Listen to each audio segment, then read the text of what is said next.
দেখো ফ্রেন্ডস, মজাটা একবার দেখো। আমার বাবার বাড়ির গাছের কত বড় কুমড়ো দেখো। কত ওজন হয়েছে জানো?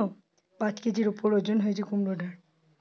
মা বললো 5-6টা হয়েছে, তুই তো এত নিয়ে যেতে পারবি না, একটা নিয়ে যা। পুজোর শপিং করতে গিয়েছি, মা পাঠিয়ে দিয়েছে। ঢ্যাঁড়স পাঠিয়েছে, আরও কী সব সবজি লাগিয়েছে সব পাঠিয়েছে। সব ফ্রিজে ভরা আছে। আপাতত তোমাদেরকে কুমড়োটাই দেখালাম। কত বড় হয়েছে দেখো কুমড়োটা।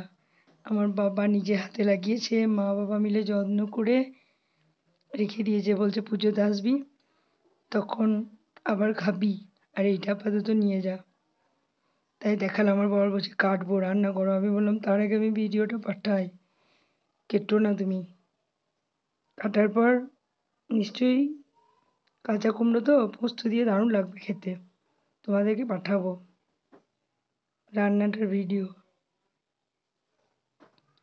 টাটা।